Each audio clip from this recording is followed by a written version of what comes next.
قال اللہ تعالی یسقون من رحیق المختوم القرآن الرحیق المختوم رابطہ عالم اسلامی مکہ مکرمہ کے زیر اہتمام منعقدہ سیرت النبی صلی اللہ علیہ وسلم کے عالمی مقابلہ میں اول آنے والی کتاب کا اردو ترجمہ و تصنیف مولانا صفی الرحمن مبارک پوری۔ علامہ ابن قیم فرماتے ہیں کہ جب رسول اللہ صلی اللہ علیہ وسلم نے صبح کی اور اپنی قوم کو ان بڑی بڑی نشانیوں کی خبر دی جو اللہ عز و جل نے آپ صلی اللہ علیہ وسلم کو دکھلائی تھیں، تو قوم کی تکذیب اور اذیت و ضرر رسانی میں اور شدت آ گئی۔ انہوں نے آپ صلی اللہ علیہ وسلم سے سوال کیا کہ بیت المقدس کی کیفیت بیان کرے۔ اس پر اللہ نے آپ صلی اللہ علیہ وسلم کے لیے بیت المقدس کو ظاہر فرما دیا اور وہ آپ صلی اللہ علیہ وسلم کی نگاہوں کے سامنے آ گیا۔ چنانچہ آپ صلی اللہ علیہ وسلم نے قوم کو اس کی نشانیاں بتلانا شروع کیں اور ان پر سے کسی بات کی تردید نہ بن پڑی۔ آپ صلی اللہ علیہ وسلم نے جاتے اور آتے ہوئے ان کے قافلے سے ملنے کا بھی ذکر فرمایا اور بتلایا کہ اس کی آمد کا وقت کیا ہے۔ آپ صلی اللہ علیہ وسلم نے اس اونٹ کی بھی نشاندہی کی جو قافلے کے آگے آگے آ رہا تھا۔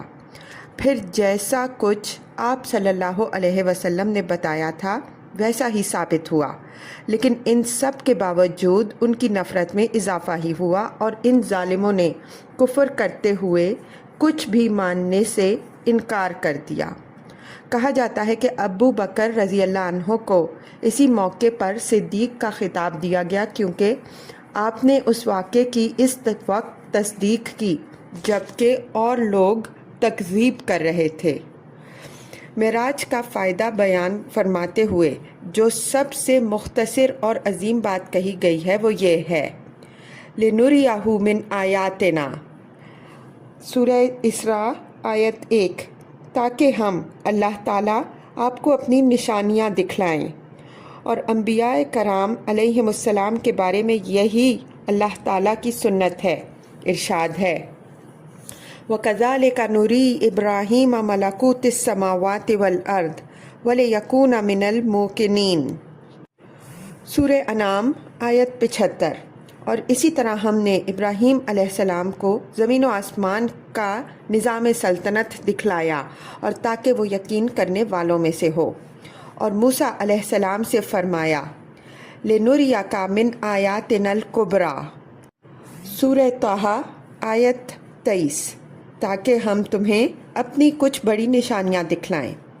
پھر ان نشانیوں کے دکھلانے کا جو مقصود تھا اسے بھی اللہ تعالیٰ نے اپنے ارشاد وَلِيَكُونَ مِنَ الْمُوقِنِينَ، تاکہ وہ یقین کرنے والوں میں سے ہو جائے کے ذریعے واضح فرما دیا۔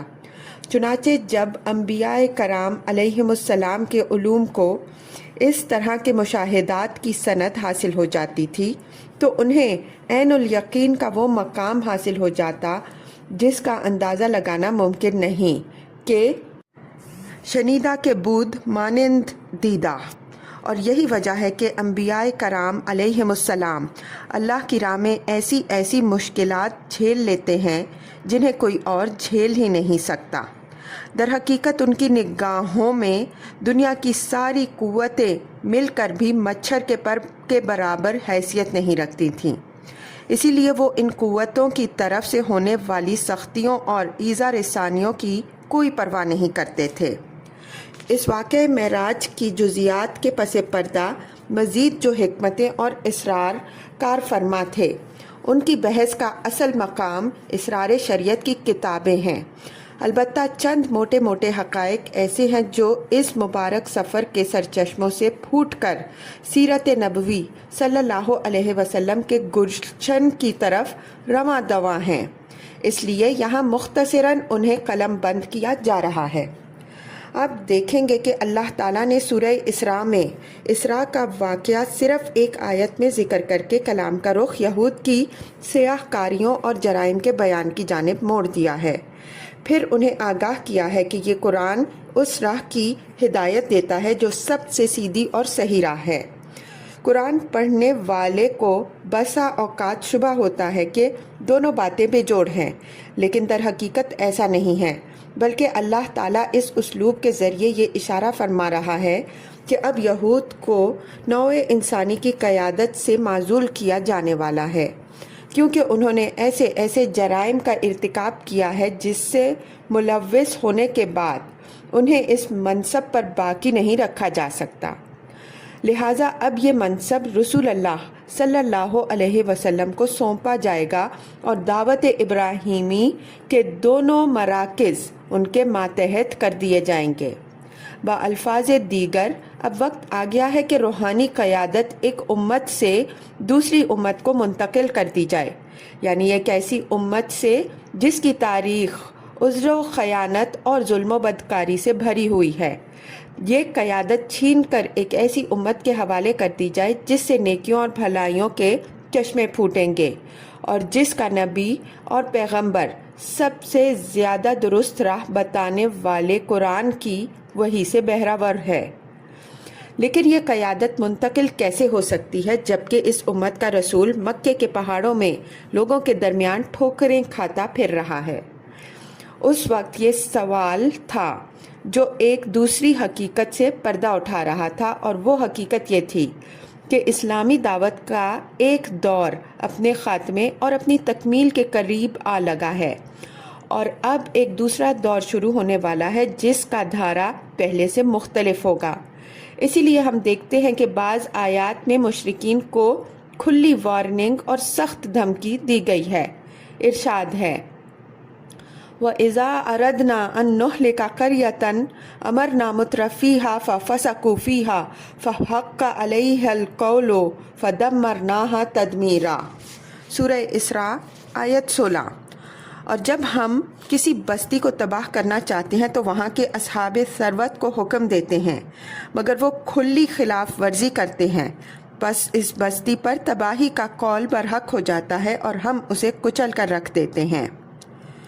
وَكَمْ أَهْلَكْنَا مِنَ الْقُرُونِ مِنْ بَعْدِ نُوحٍ وَكَفَى بِرَبِّكَ بِذُنُوبِ عِبَادِهِ خَبِيرًا بَصِيرًا۔ سورہ اسراء آیت 17۔ اور ہم نے نوح علیہ السلام کے بعد کتنی ہی قوموں کو تباہ کر دیا، اور تمہارا رب اپنے بندوں کے جرائم کی خبر رکھنے اور دیکھنے کے لیے کافی ہے۔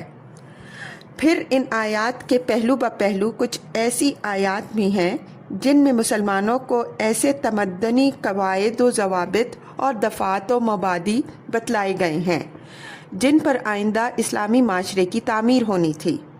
گویا اب وہ کسی ایسی سرزمین پر اپنا ٹھکانہ بنا چکے ہیں جہاں ہر پہلو سے ان کے معاملات ان کے اپنے ہاتھ میں ہیں، اور انہوں نے ایک ایسی وحدت متمسکہ بنا لی ہے جس پر سماج کی چکی گھوما کرتی ہے۔ لہٰذا ان آیات میں اشارہ ہے کہ رسول اللہ صلی اللہ علیہ وسلم عنقریب ایسی جائے پناہ اور امن گاہ پا لیں گے جہاں آپ صلی اللہ علیہ وسلم کے دین کو استقرار نصیب ہوگا۔ یہ اسراء و معراج کے بابرکت واقعے کی تہ میں پوشیدہ حکمتوں اور راز ہائے سربستہ میں سے ایک ایسا راز ہے اور ایک ایسی حکمت ہے جس کا ہمارے موضوع سے براہ راست تعلق ہے، اس لیے ہم نے مناسب سمجھا کہ اسے بیان کر دیں۔ اسی طرح کی دو بڑی حکمتوں پر نظر ڈالنے کے بعد ہم نے یہ رائے قائم کی ہے کہ اسراء کا یہ واقعہ یا تو بیت عقبہ اولیٰ سے کچھ ہی پہلے کا ہے یا عقبہ کی دونوں بیتوں کے درمیان کا ہے، واللہ عالم۔ پہلی بیت عقبہ۔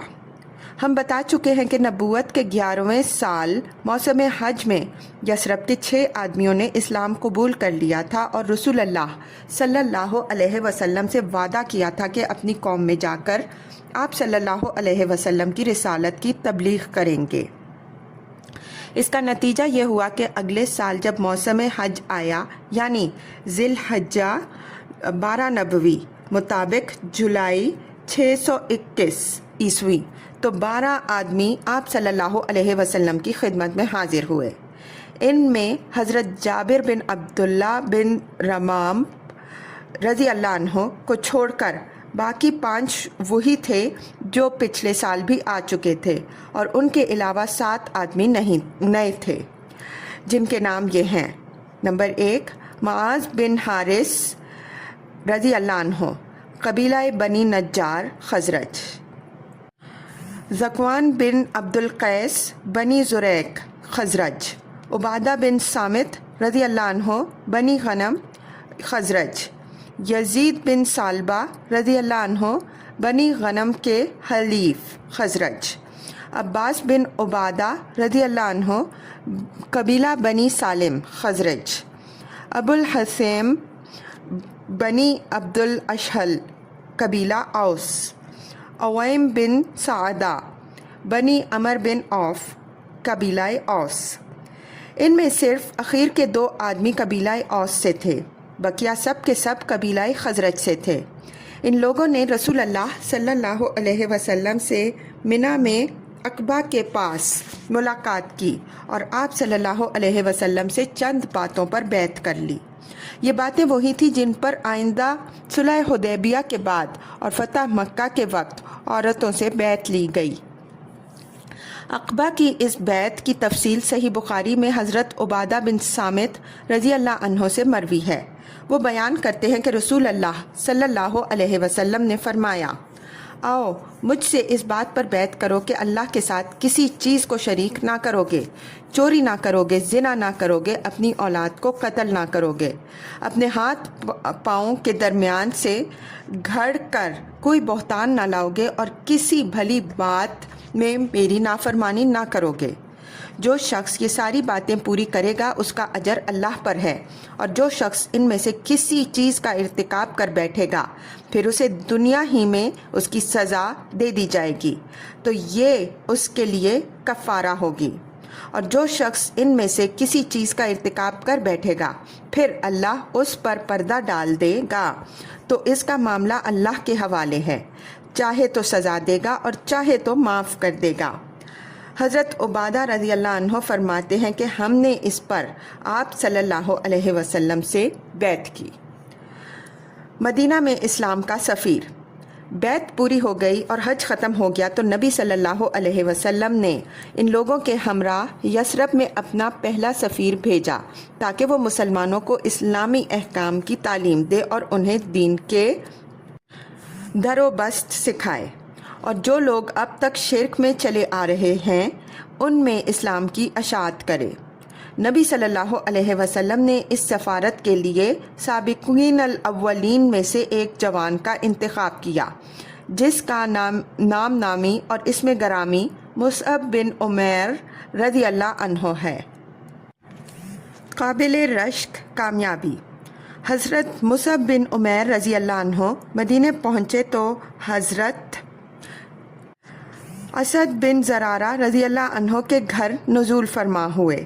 پھر دونوں نے مل کر اہل یثرب میں جوش و خروش سے اسلام کی تبلیغ شروع کر دی۔ حضرت مصعب رضی اللہ عنہ مقری کے خطاب سے مشہور ہوئے۔ مقری کے معنی پڑھانے والا، اس وقت معلم اور استاد کو مقری کہتے تھے۔ تبلیغ کے سلسلے میں ان کی کامیابی کا ایک نہایت شاندار واقعہ یہ ہے کہ ایک روز حضرت اسد بن زرارہ رضی اللہ عنہ انہیں ہمراہ لے کر بنی عبد الاشہل اور بنی ظفر کے محلے میں تشریف لے گئے، اور وہاں بنی ظفر کے ایک باغ کے اندر مرخ نامی ایک کنویں پر بیٹھ گئے۔ ان کے پاس چند مسلمان بھی جمع ہو گئے۔ اس وقت تک بنی عبد الاشہل کے دونوں سردار یعنی حضرت سعد بن معاذ رضی اللہ عنہ اور حضرت اسید بن حضیر مسلمان نہیں ہوئے تھے بلکہ شرک ہی پر تھے۔ انہیں جب خبر ہوئی تو حضرت سعد رضی اللہ عنہ نے حضرت اسید رضی اللہ عنہ سے کہا، ذرا جاؤ اور ان دونوں کو جو ہمارے کمزوروں کو بے وقوف بنانے آئے ہیں ڈانٹ دو اور ہمارے محلے میں آنے سے منع کر دو۔ چونکہ اسد بن زرارہ رضی اللہ عنہ میری خالہ کا لڑکا ہے اس لیے تمہیں بھیج رہا ہوں، ورنہ یہ کام میں خود انجام دیتا۔ اسید رضی اللہ عنہ نے اپنا حربہ اٹھایا اور ان دونوں کے پاس پہنچے۔ حضرت اسید رضی اللہ عنہ نے انہیں آتا دیکھ کر حضرت مصعب رضی اللہ عنہ سے کہا، یہ اپنی قوم کا سردار تمہارے پاس آ رہا ہے، اس کے بارے میں اللہ سے سچائی اختیار کرنا۔ حضرت مصعب رضی اللہ عنہ نے کہا اگر یہ بیٹھا تو اس سے بات کروں گا۔ اسید پہنچے تو ان کے پاس کھڑے ہو کر سخت سست کہنے لگے، بولے تم دونوں ہمارے یہاں کیوں آئے ہو؟ ہمارے کمزوروں کو بے وقوف بناتے ہو۔ یاد رکھو اگر تمہیں اپنی جان کی ضرورت ہے تو ہم سے الگ ہی رہو۔ حضرت مصعب رضی اللہ عنہ نے کہا کیوں نہ آپ بیٹھیں اور کچھ سنیں، اگر کوئی بات پسند آ جائے تو قبول کر لیں، پسند نہ آئے تو چھوڑ دیں۔ حضرت اسید رضی اللہ عنہ نے کہا بات منصفانہ کہہ رہے ہو۔ اس کے بعد اپنا حربہ گاڑ کر بیٹھ گئے۔ اب حضرت مصعب رضی اللہ عنہ نے اسلام کی بات شروع کی اور قرآن کی تلاوت فرمائی۔ ان کا بیان ہے کہ بخدا ہم نے حضرت اسید رضی اللہ عنہ کے بولنے سے پہلے ہی ان کے چہرے کی چمک دمک سے ان کے اسلام کا پتہ لگا لیا۔ اس کے بعد انہوں نے زبان کھولی تو فرمایا یہ تو بڑا ہی عمدہ اور بڑا ہی خوب تر ہے۔ تم لوگ کسی کو اس دین میں داخل کرنا چاہتے ہو تو کیا کرتے ہو؟ انہوں نے کہا آپ غسل کر لیں، کپڑے پاک کر لیں، پھر حق کی شہادت دیں، پھر 2 رکعت نماز پڑھیں۔ انہوں نے اٹھ کر غسل کیا، کپڑے پاک کیے، کلمہ شہادت ادا کیا اور 2 رکعت نماز پڑھی۔ پھر بولے میرے پیچھے ایک اور شخص ہے، اگر وہ تمہارا پیروکار بن جائے تو اس کی قوم کا کوئی آدمی پیچھے نہ رہے گا، اور میں اس کو ابھی تمہارے پاس بھیج رہا ہوں۔ اشارہ حضرت سعد بن معاذ رضی اللہ عنہ کی طرف تھا۔ اس کے بعد حضرت اسید رضی اللہ عنہ نے اپنا حربہ اٹھایا اور پلٹ کر حضرت سعد رضی اللہ عنہ کے پاس پہنچے۔ وہ اپنی قوم کے ساتھ محفل میں تشریف فرما تھے۔ حضرت اسید رضی اللہ عنہ کو دیکھ کر بولے میں باخدا کہہ رہا ہوں کہ یہ شخص تمہارے پاس جو چہرہ لے کر آ رہا ہے یہ وہ چہرہ نہیں ہے جسے لے کر گیا تھا۔ پھر جب حضرت اسید رضی اللہ عنہ محفل کے پاس آن کھڑے ہوئے تو حضرت سعد رضی اللہ عنہ نے ان سے دریافت کیا کہ تم نے کیا کیا؟ انہوں نے کہا میں نے ان دونوں سے بات کی تو واللہ مجھے کوئی حرج تو نظر نہیں آیا، ویسے میں نے انہیں منع کر دیا اور انہوں نے کہا ہے کہ ہم وہی کریں گے جو آپ چاہیں گے، اور مجھے معلوم ہوا ہے کہ بنی حارثہ کے لوگ اسید بن زرارہ رضی اللہ عنہ کو قتل کرنے گئے ہیں، اور اس کی وجہ یہ ہے کہ وہ جانتے ہیں کہ اسد رضی اللہ عنہ آپ کی خالہ کا لڑکا ہے، لہٰذا وہ چاہتے ہیں کہ آپ کا عہد توڑ دیں۔ یہ سن کر سعد غصے سے بھڑک اٹھے اور اپنا نیزہ لے کر سیدھے ان دونوں کے پاس پہنچے۔ دیکھا تو دونوں اطمینان سے بیٹھے ہیں۔ سمجھ گئے کہ اسید رضی اللہ عنہ کا منشا یہ تھا کہ آپ بھی ان کی باتیں سنیں، لیکن یہ ان کے پاس پہنچے تو کھڑے ہو کر سخت سست کہنے لگے۔ پھر اسعد بن زرارہ رضی اللہ عنہ کو مخاطب کر کے بولے خدا کی قسم اے ابو احامہ، اگر میرے اور تیرے درمیان قرابت کا معاملہ نہ ہوتا تو تم مجھ سے اس کی امید نہ رکھ سکتے تھے۔ ہمارے محلے میں آ کر ایسی حرکتیں کرتے ہو جو ہمیں گوارا نہیں۔ ادھر حضرت اسد رضی اللہ عنہ نے حضرت مصعب رضی اللہ عنہ سے پہلے ہی کہہ دیا تھا کہ بخدا تمہارے پاس ایک ایسا سردار آ رہا ہے جس کے پیچھے اس کی پوری قوم ہے، اگر اس نے تمہاری بات مان لی تو پھر ان میں سے کوئی بھی نہ پیچھے رہے گا۔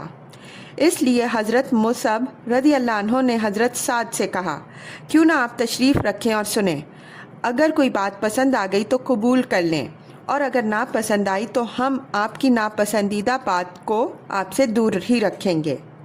حضرت سعد رضی اللہ عنہ نے کہا انصاف کی بات کہتے ہو۔ اس کے بعد اپنا نیزہ گاڑ کر بیٹھ گئے۔ حضرت مصعب رضی اللہ عنہ نے ان پر اسلام پیش کیا اور قرآن کی تلاوت کی۔ ان کا بیان ہے کہ ہمیں حضرت سعد رضی اللہ عنہ کے بولنے سے پہلے ہی ان کے چہرے کی چمک دمک سے ان کے اسلام کا پتہ لگ گیا۔ اس کے بعد انہوں نے زبان کھولی اور فرمایا تم لوگ اسلام لاتے ہو تو کیا کرتے ہو؟ انہوں نے کہا آپ غسل کر لیں، کپڑے پاک کر لیں، پھر حق کی شہادت دیں، پھر 2 رکعت نماز پڑھیں۔ حضرت سعد رضی اللہ عنہ نے ایسا ہی کیا۔ اس کے بعد اپنا نیزہ اٹھایا اور اپنی قوم کی محفل میں تشریف لائے۔ لوگوں نے دیکھتے ہی کہا ہم بخدا کہہ رہے ہیں کہ حضرت سعد رضی اللہ عنہ جو چہرہ لے کر گئے تھے اس کے بجائے دوسرا ہی چہرہ لے کر پلٹے ہیں۔ پھر جب حضرت سعد رضی اللہ عنہ اہل مجلس کے پاس آ کر رکے تو بولے، اے بنی عبد الاشہل، تم لوگ اپنے اندر میرا معاملہ کیسا جانتے ہو؟ انہوں نے کہا، آپ ہمارے سردار ہیں، سب سے اچھی سوجھ بوجھ کے مالک ہیں اور ہمارے سب سے بابرکت پاسبان ہیں۔ انہوں نے کہا، اچھا تو سنو، اب تمہارے مردوں اور عورتوں سے میری بات چیت حرام ہے جب تک کہ تم لوگ اللہ اور اس کے رسول صلی اللہ علیہ وسلم پر ایمان نہ لاؤ۔ ان کی اس بات کا یہ اثر ہوا کہ شام ہوتے ہوتے اس قبیلے کا کوئی بھی مرد اور کوئی بھی عورت ایسی نہ بچی جو مسلمان نہ ہو گئی ہو۔ صرف ایک آدمی جس کا نام اسیرم تھا، اس کا اسلام جنگ احد تک مؤخر ہوا۔ پھر احد کے دن اس نے اسلام قبول کیا اور جنگ میں لڑتا ہوا کام آ گیا۔ اس نے ابھی اللہ کے لیے ایک سجدہ بھی نہ کیا تھا۔ نبی صلی اللہ علیہ وسلم نے فرمایا کہ اس نے تھوڑا عمل کیا اور زیادہ اجر پایا۔ حضرت مصعب رضی اللہ عنہ حضرت اسد بن زرارہ رضی اللہ عنہ ہی کے گھر میں مقیم رہ کر اسلام کی تبلیغ کرتے رہے، یہاں تک کہ انصار کا کوئی گھرانہ باقی نہ بچا جس میں چند مرد اور عورتیں مسلمان نہ ہو چکی ہوں۔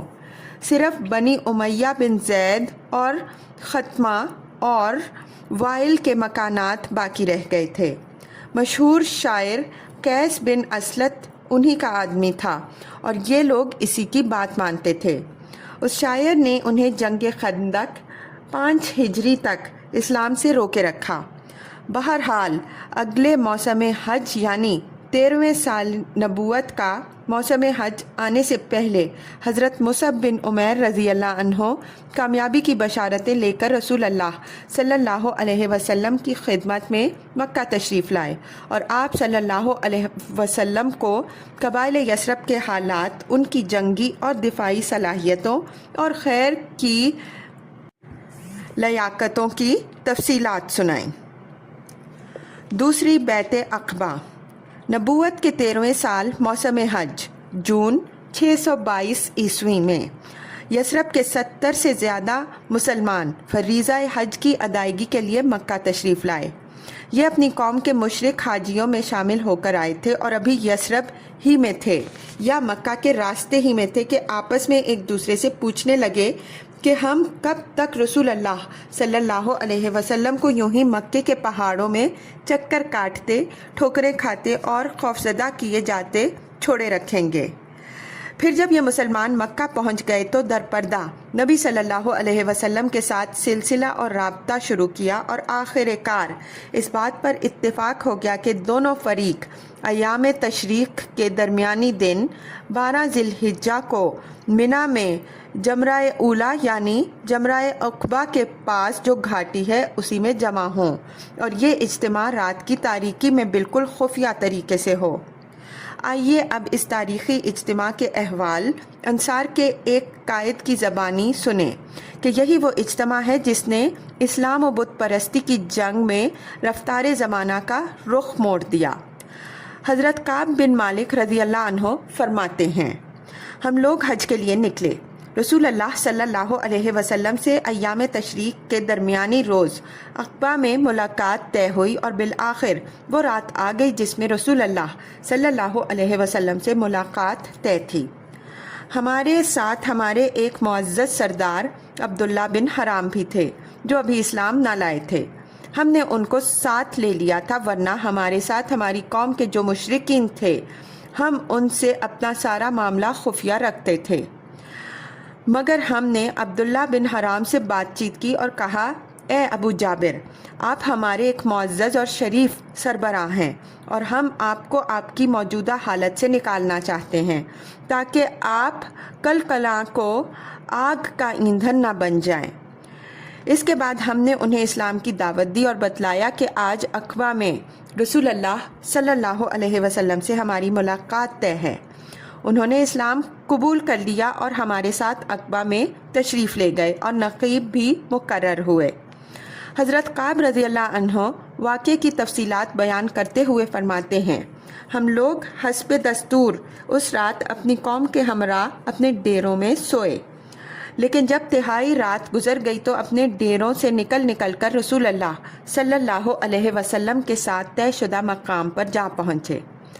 ہم اس طرح چپکے دپک کر نکلتے تھے جیسے چڑیا گھونسلے سے سکڑ کر نکلتی ہے، یہاں تک کہ ہم سب عقبہ میں جمع ہو گئے۔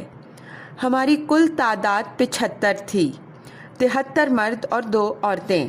ایک ام عمارہ رضی اللہ عنہا نسیبہ بنت کعب تھیں جو قبیلہ بنو مازن بن نجار سے تعلق رکھتی تھیں، اور دوسری ام منی رضی اللہ عنہا اسماء بنت عمر تھیں جن کا تعلق قبیلہ بنو سلمہ سے تھا۔